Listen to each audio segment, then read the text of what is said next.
भारतवर्ष की आर्थिक राजधानी को खोखला कर दिया है, साथ में महाराष्ट्र की पावन भूमि को भी बर्बाद करके रख दिया है। उसके लिए लाउड स्पीकर आप इस्तेमाल कीजिए। और आप लोगों से नहीं होता तो प्लीज मुझे बुलाइए, मैं आपकी ब्रांड एम्बेसडर बनूंगी। हर जगह जाऊंगी लाउड स्पीकर लगा करके, गांव गली मोहल्ले नुक्कड़ में जाऊंगी और फिर बताऊंगी अनिल देशमुख ने क्या किया, अनिल परब ने क्या किया, अजित पवार साहब ने क्या किया, शरद पवार साहब ने क्या किया। मैं बताऊंगी आपके जो वो क्या कहते हैं वो बीएमसी के कॉरपोरेटर हैं, जिनके यहाँ से इनके घर के मातोश्री के नाम पर 2 बड़ी बड़ी एंट्रीज निकली हैं, 50 लाख की घड़ी और 2 करोड़ रुपए के गिफ्ट, वो मैं बताऊंगी लाउड स्पीकर में। और बताऊंगी नवाब मलिक ने क्या किया, नवाब मलिक किस तरीके से अंडरवर्ल्ड के साथ कनेक्शन में है, ये सारी चीजें बताई जाएंगी। ये इन सब लोगों की कृपा से हो रहे। मिस्टर केजरीवाल, आप दूध के धुले हुए नहीं है। ये मत सोचिएगा कि जहांगीरपुरी में जो हुआ है उसमें आपका लेना देना नहीं है। सर, 5 लाख बांग्लादेशी घुसपैठियों का हिसाब आपको देना पड़ेगा। मैम, शिवसेना जो है वो राज ठाकरे को बोल रही है कि मुझे आप हिंदुत्व नहीं सिखाइए, सबसे बड़े हिंदुत्ववादी हम हैं। देखिए, जहां तक शिवसेना का सवाल है, मैं इनको एक फैक्ट याद दिला देना चाहती हूँ। आदरणीय बाला साहब ठाकरे जी ने भी ये बात बोली थी कि अगर आप लोग नहीं हटाओगे लाउड स्पीकर तो हम भी इस्तेमाल करेंगे। तो राज ठाकरे जी क्या गलत कर रहे हैं भाई? मैं तो पूछना चाहती हूँ, ये उनके बेटे आदित्य ठाकरे ही है ना, उद्धव ठाकरे जी के बेटे जो 2 मिनिस्ट्री लेके बैठे हुए हैं। बताओ, युवा मतलब अभी निकले नहीं हैं ये भाई साहब, इनको 2 मिनिस्ट्री मिल गई है। भाई साहब बोलते हैं कि लाउड स्पीकर के ऊपर ये क्यों बोल रहे हो कि इसको यहाँ से हटा दो। लाउड स्पीकर का इस्तेमाल करना है तो देश के अंदर जो महंगाई हो रही है उसका प्रचार प्रसार करने के लिए करो, लाउड स्पीकर का इस्तेमाल करो। लाउड स्पीकर में बोलो कि देश में महंगाई हो रही है। मैं बोलती हूँ कि मेरे को आप इन्वाइट कर लो, मैं लाउड स्पीकर का इस्तेमाल आपको महाराष्ट्र के अंदर करके दिखाती हूँ और लाउड स्पीकर का इस्तेमाल करके आपकी ही वहाँ के जनता को महाराष्ट्र की पावन भूमि में बताऊंगी कि आपके लोग कैसे भ्रष्टाचार कर रहे हैं, 100 करोड़ का मलाई मत्ता खा रहे हैं, 13 शेल कंपनीज बनाई हुई हैं, वहां पर जो है पूरे का पूरा अंडरवर्ल्ड का पैसा घुमा रहे हैं, दाऊद इब्राहिम से पैसा ले रहे हैं, लोगों से चोरी कर रहे हैं, पोस्टिंग ट्रांसफर का पैसा खा रहे हैं। इन तमाम चीजों को कर करके इन्होंने भारतवर्ष की आर्थिक राजधानी को खोखला कर दिया है, साथ में महाराष्ट्र की पावन भूमि को भी बर्बाद करके रख दिया है। उसके लिए लाउड स्पीकर आप इस्तेमाल कीजिए। और आप लोगों से नहीं होता तो प्लीज मुझे बुलाइए, मैं आपकी ब्रांड एम्बेसडर बनूंगी। हर जगह जाऊंगी लाउड स्पीकर लगा करके, गांव गली मोहल्ले नुक्कड़ में जाऊंगी और फिर बताऊंगी अनिल देशमुख ने क्या किया, अनिल परब ने क्या किया, अजित पवार साहब ने क्या किया, शरद पवार साहब ने क्या किया। मैं बताऊंगी आपके जो वो क्या कहते हैं वो बीएमसी के कॉरपोरेटर हैं, जिनके यहाँ से इनके घर के मातोश्री के नाम पर 2 बड़ी बड़ी एंट्रीज निकली हैं, 50 लाख की घड़ी और 2 करोड़ रुपए के गिफ्ट, वो मैं बताऊंगी लाउड स्पीकर में। और बताऊंगी नवाब मलिक ने क्या किया, नवाब मलिक किस तरीके से अंडरवर्ल्ड के साथ कनेक्शन में है, ये सारी चीजें बताई जाएंगी। लाउड स्पीकर का इस्तेमाल करने की ज्ञान देना रेसिपी इसी को ही आती है, आदित्य ठाकरे को, हमको नहीं आती है। ये मतलब उल्टे कुतर्क हैं, ये कुतर्क हैं। ये नहीं बोलेंगे कि हाँ हटवाओ, बिल्कुल गलत चीज है, कानून का उल्लंघन हो रहा है, ये इस तरीके से नहीं होना चाहिए ना, नहीं। तकलीफ में आए हुए हैं, इनका बस चले तो ये तो मतलब ये बोल दें कि तुम सारे जितने सनातनी हो अंदर बैठ जाओ, बाकी हम करेंगे जो करना है। मैम, एक सवाल और है कि जो ये दीपावली एक दिन होता है पटाखा फोड़ते, तो उस पर ज्ञान देने के लिए स्वरा दीदी, विराट कोहली सब उतर जाते हैं, लेकिन जब ये नॉइज पॉल्यूशन हो रहा है तो बॉलीवुड इंटेलेक्चुअल टुकड़े टुकड़े गैंग, इस पर कोई नहीं बोल रहा है कि नॉइज पॉल्यूशन क्यों हो रहा है, इस पर क्या कहिए? देखिए, ऐसा है, जहाँ जिन लोगों का आपने नाम लिया ना, एक तो ये जो नाम है ना भास्कर स्वरा, इसका नाम सुन के मेरा बहुत मूड खराब हो जाता है। मतलब ये जॉबलेस लड़की है, जो भी है लड़की है, महिलाएं जॉबलेस है, इनको काम धंधा तो मिलता नहीं एंटरटेनमेंट इंडस्ट्री में। अब इन्होंने जो है सोशल मीडिया प्लेटफॉर्म पे बैठ करके देश विरोधी गतिविधियों में ये सम्मिलित रहती हैं। भारत तेरे टुकड़े होंगे, इंशाल्लाह इंशाल्लाह के नारे जहाँ लगेंगे आप देखिएगा, हीमैन बन के कूद के वहाँ पहुँच जाएंगी ये, है ना। तो जब इनके ऐसे स्वरूप दिखाई देते हैं तो फिर ये देश के पक्ष की जो बात है उसको कैसे बोल देंगे? नॉइज़ पोल्यूशन बाकी चीज़ों से होगा, लाउड स्पीकर से होगा, अजान से होगा, उस पर ये नहीं बोलेंगे। अजान की आवाज़ से इनको साउंड पोल्यूशन नहीं होता है, नहीं होता, उससे इनके कानों में मिश्री घुलती है, मिश्री।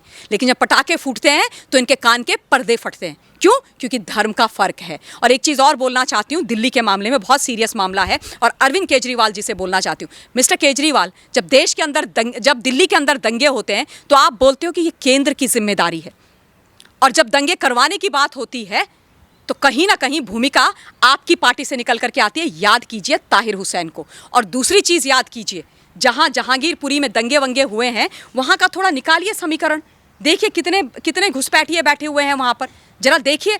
5 लाख घुसपैठियों का हिसाब किताब, उस पर जब बात की जाती है विधानसभा में, भाजपा के जो चुने हुए एमएलए हैं वो कहते हैं कि जो 5 लाख बांग्लादेशी को बसाने का काम किया है उस पर दिल्ली की सरकार बात करे तो उनको विधानसभा से बाहर फेंक दिया जाता है। जब बोला जाता है कि उनके वोटर कार्ड्स और उनके राशन कार्ड को रद्द कीजिए तो ये लोग चुप हो जाते हैं।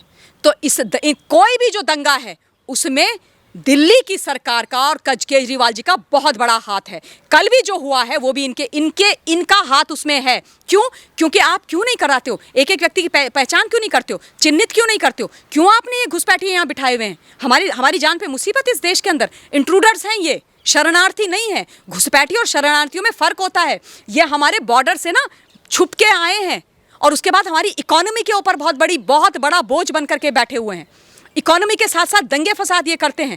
5 लाख दिल्ली के अंदर बैठा हुआ है, उसका वोटर कार्ड, उसका राशन कार्ड सब इन लोगों ने चुपचाप बना के दिए। क्यों? क्योंकि तुष्टीकरण की राजनीति करनी है इस देश के अंदर। कांग्रेस पार्टी के बाद कम्युनिस्ट पार्टी के बाद एक पैदा हो गए आम आदमी पार्टी वाले, समाजवादी पार्टी, बसपा, न जाने कौन कौन। इन्होंने दिमाग लग करके तुष्टीकरण के नाम पर इस देश को खोखला करके रख दिया है, खत्म करके रख दिया है, समाप्त करके रख दिया। और ये जितने भी दंगे हो रहे हैं ये इन सब लोगों की कृपा से हो रहे हैं। मिस्टर केजरीवाल, आप दूध के धुले हुए नहीं हैं।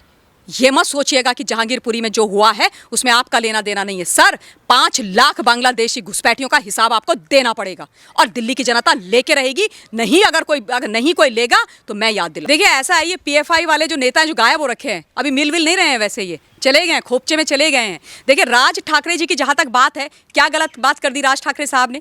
क्या गलत बात कर दी? उन्होंने बोला है ना कि 3 मई तक आप लाउड स्पीकर हटा दो, कानूनी तौर पर लाउड स्पीकर लगने ही नहीं चाहिए। तो उनकी जो डिमांड है वो लेजिटिमेट है और वो कह रहे हैं कि हम अगर तुम नहीं हटाओगे तो हम हनुमान चालीसा करेंगे। क्योंकि अगर नियम है तो हर धर्म के लिए एक जैसे होने चाहिए ना। हम तो सेक्युलर राष्ट्र है ना।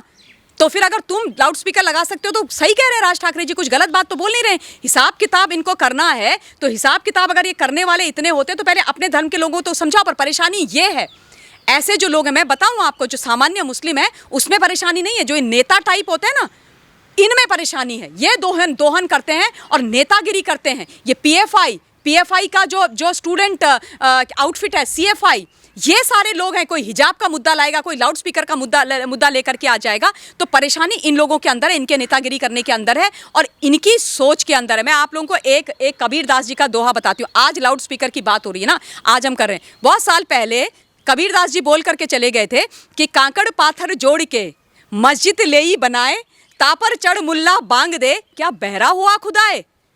तब बोल गए थे कबीरदास जी, हम नहीं बोल रहे हैं पीएफआई वालों कि भैया तुमने कंकड़ पत्थर जोड़ के मस्जिद तो बना दी, मुल्ला उस पे चढ़ के बांग दे रहा है यानी अजान कर रहे हैं, खुदा तुम्हारे बहरे हो गए।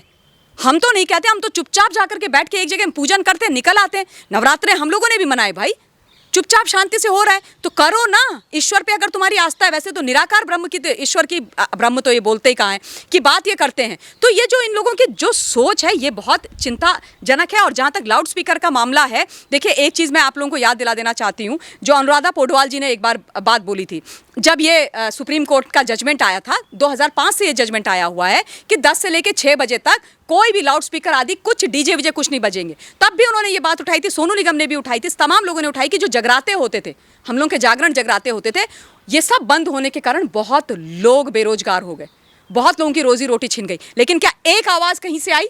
क्या कहीं पर दंगे फसाद हुए? क्या किसी ने पत्थर उठाए? क्या कोई धरने पर बैठा? क्या किसी ने सुप्रीम कोर्ट और हाई कोर्ट की अवहेलना करी? नहीं करी ना, नहीं करी ना।